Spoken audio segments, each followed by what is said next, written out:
Okay, thank you for watching here. This is Spencer Burney, and this is my second video presentation.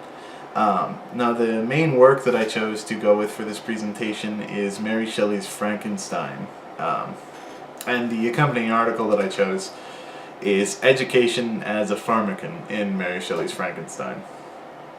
Now, this article is written by Xunliang Chao. And what you might be thinking, as I was when I first looked at this, is what is a pharmacon? I certainly didn't know what it is. Basically, a pharmacon is anything that is simultaneously good and bad. I saw it often described as something that is both a remedy and a poison.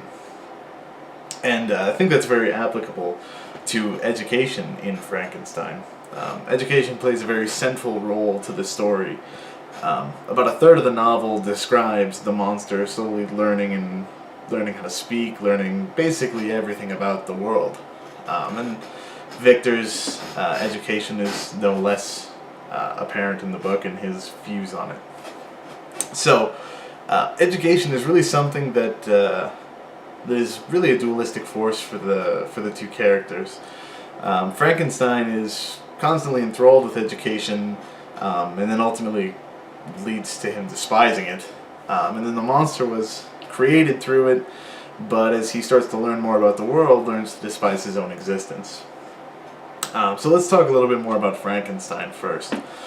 Early on in Frankenstein's life, he took a lot of joy in learning.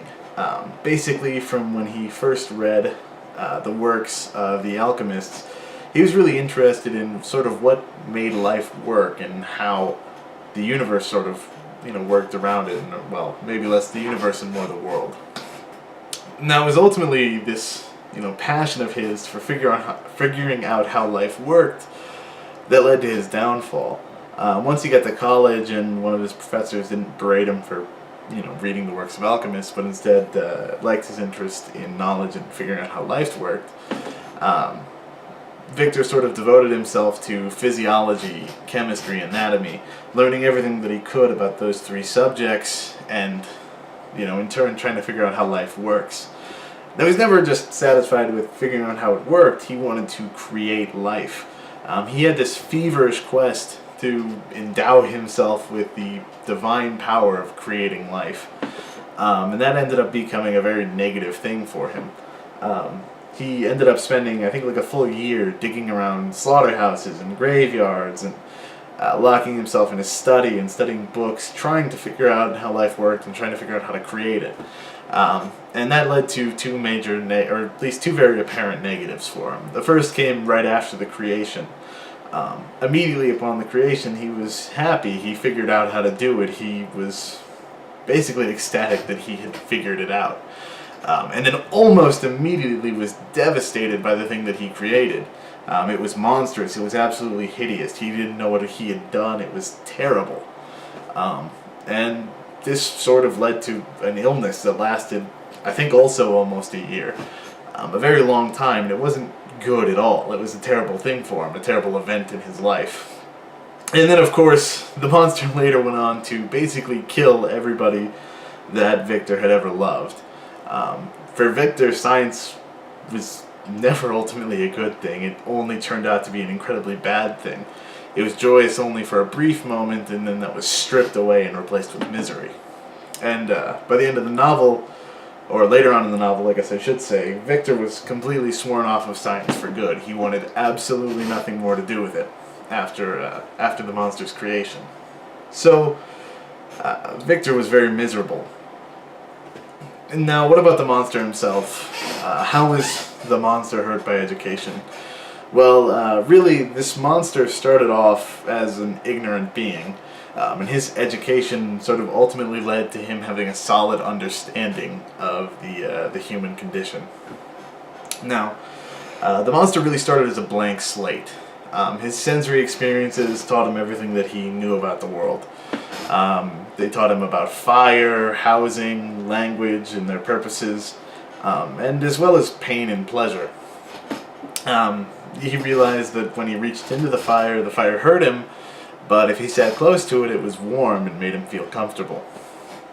So, ultimately, the monster found the DeLacy family, and through them he desperately wanted to learn how to speak and interact with them. Now this ultimately stems from a desire for base human interaction, but that sparked his sort of want to learn about the world and learn about humanity and basically what he was. He wanted to learn his place in the world. And even some of the wording surrounding this really goes to show how feverishly he perceived this opportunity to learn. He learned through this small and almost imperceptible chink, as they called it, through which he could see the family. Now this small and imperceptible chink became everything to him. It was the window through which he saw the world, through which he interacted with the family very indirectly. It was him listening to them and everything like that. But this just chink in the wall was absolutely everything to the monster. And it turned the monster from this blank slate into an arduous learner of the human language. And it was through this chink that he sort of learned of a perfect and gentle form that was the DeLacy family, and how monstrous he was by comparison. And the monster notes that as he learns, he goes from a creature of fine sensations to one of evil passions. Initially he just wanted to live and, be left alone, really. And then later he developed, murderous instincts and, not instincts, but thoughts and desires. So, through observing the family, he sort of birthed within himself this narcissistic ideal ego.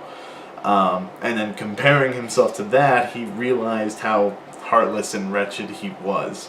And that made him absolutely miserable. But at the same time, learning and trying to figure out the human language was incredibly pleasurable to him. It was the only thing he had. It was the only connection that he had to the family, and he wanted to deepen it.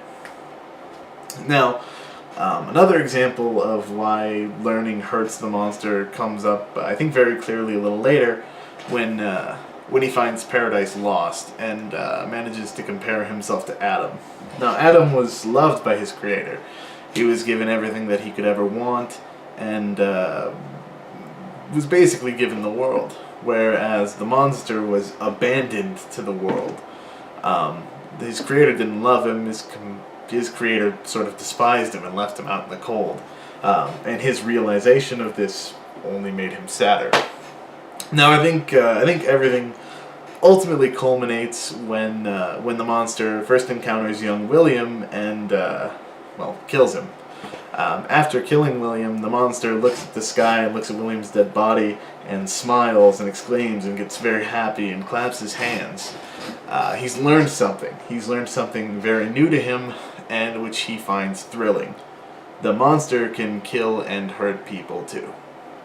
And I think that ultimately really encapsulates sort of what education has done to him. It's turned him into something that just wants to be left alone, to a killer. Now, the monster himself says that it was his increase in knowledge that made him unhappy. The knowledge smothered any hope he ever had of winning human love, and really provokes his self-destruction. The monster exclaims that the only way to shake off all of the thought and feelings which he wished he never had is to die. And so, that leads us to a really interesting question and the conclusion here. Did Shelley actually mean for education to be bad? Now, I don't think the answer to that is yes. I think probably not, especially judging by Shelley's upbringing. She was raised in the Romantic era, which had a really heavy focus on education and learning new things, and it was sort of the dawn of the world as we know it, really. So I think it more stems from the fact that only something that can think and that can know its lot in life can be miserable and unhappy with its lot in life. And I think it's less that Shelley was saying that education is a bad thing, and more that education, when not properly handled, can lead to terrible things. If you recall back, Victor didn't have sort of any guidance or any helping hand along his way. After he started creating the monster, he just sort of secluded himself from all of society. He had no interaction whatsoever. And that's probably what ultimately led to the fact that that everything went wrong for him and the monster. And maybe the other side of it is maybe it's trying to know too much that is the bad thing. Victor wasn't satisfied with knowing how life worked. He wanted to know how to create it. And maybe that's the downfall of education, is when you get too fervently impassioned by what you can do when you you stop thinking whether or not you should. So I think the ultimate lesson to pull away from this, or at least that the article is saying, is that education can lead not only to self-improvement, but if handled improperly, also to self-destruction. Thanks for watching. See you next time.